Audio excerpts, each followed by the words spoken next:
प्रणाम मित्रों। कुछ मित्रों के प्रश्न आए हैं। एक माँ श्रेष्ठा हैं, वो पूछती हैं आध्यात्मिक जीवन की शुरुआत कैसे करें। बड़ा अच्छा प्रश्न है। आध्यात्मिक जीवन की शुरुआत कैसे करें? ऐसे तो जन्म से ही आप आध्यात्मिक हैं, शुरुआत करने की कोई बात ही कहाँ उठती है। मनुष्य परमात्मा के घर से ही आता है और परमात्मा के घर ही वापस विदा हो जाता है। उसको पता नहीं है, बेहोश है।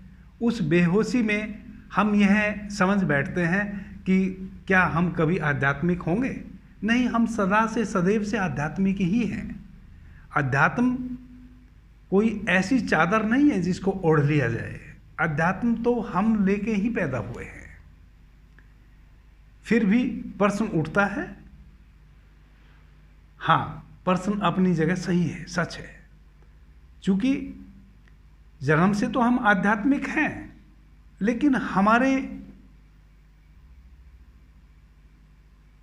जीवन में अध्यात्म का जो पदार्पण होना है उससे हम अनभिज्ञ हैं। क्यों? क्योंकि हम विसम्मत हो गए हैं, स्वयं से काफी दूर चले गए हैं। आपने पूछा है आध्यात्मिक जीवन की शुरुआत कैसे करें।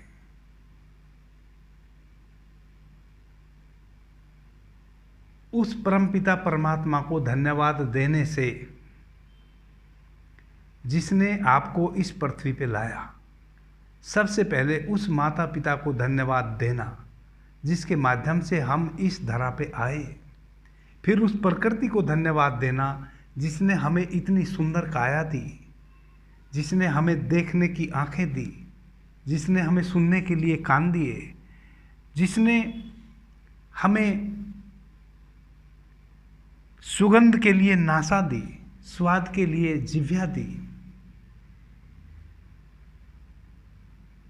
कितना सौंदर्य है इस प्रकृति में। अगर ये आंखें ना हो तो मेरे लिए तो वह सौंदर्य निरर्थक है। कितना संगीत है इस प्रकृति में। झरने बह रहे हैं, कल कल कल कल एक नाद हो रहा है। हवा चलती है, वृक्षों के सूखे पत्ते झर झर झर झर एक नाद हो रहा है। रात में रात का सन्नाटा, झिंगरों की आवाजें कान ना हो तो मेरे लिए सब व्यर्थ है।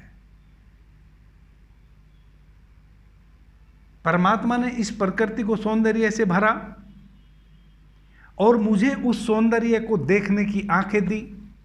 परमात्मा ने इस प्रकृति को ध्वनि से भरा, संगीत से भरा और मुझे उस ध्वनि को सुनने के लिए कर्णेंद्रिय दी।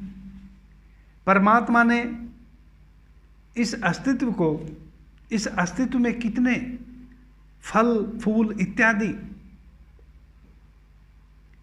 और उन फल का रस चखने के लिए मुझे स्वादेंद्रिय दी और मैं अपनी संतति को आगे बढ़ा सकूं, प्रकृति की जो व्यवस्था है उसमें अपना सहयोग कर सकूं, उसके लिए मुझे कामेंद्रिय दी। एक स्त्री को गर्भ दिया। इस सब के लिए धन्यवाद का भाव, कृतज्ञता का भाव जब आपके भीतर उठने लगेगा कि इतना सब परमात्मा ने दिया है, प्रकृति के लिए उठने लगेगा, यह आपके जीवन में आध्यात्मिक होने का पहला लक्षण है। यह आपका कदम रखा गया और इसकी शुरुआत आपने माता पिता से करी है, जिसने आपको इस पृथ्वी पे लाया, जो माध्यम बने आपके आने का। और फिर इस समस्त प्रकृति को धन्यवाद के भाव से देखिए। सुबह उठिए, सूर्य की लालिमा को देखिए और देखिए, आहा, हे प्रभु, क्या अनुकंपा है तेरी, कितना सौंदर्य है उस सूर्य का, सुबह उगते हुए सूर्य का। ये आंखें ना होती तो मैं कभी ना देख पाता। आपका बहुत बहुत धन्यवाद। आपने मुझे इतनी सुंदर देखने के लिए आंखें दी, और इस बात के लिए भी धन्यवाद कि आपने एक इतना सुंदर एक दृश्य उत्पन्न किया जो सूर्य निकल रहा है। क्या चमत्कार है, इसके लिए भी धन्यवाद। इस तरह प्रत्येक चीज के प्रति जब आप धन्यवाद से भरना शुरू करेंगे, अहोभाव से भरना शुरू करेंगे, विस्मय से भरना शुरू करेंगे, तो आपके आध्यात्मिक जीवन की शुरुआत हो गई। और अब आपकी शुरुआत ही नहीं हो गई, अब आप इस धन्यवाद के भाव को अगर संभाल के रख पाए तो आप उस सूर्य के पीछे जो वह सौंदर्य झलक रहा है, उस सौंदर्य को पकड़ने में भी एक दिन कामयाब हो जाओगे।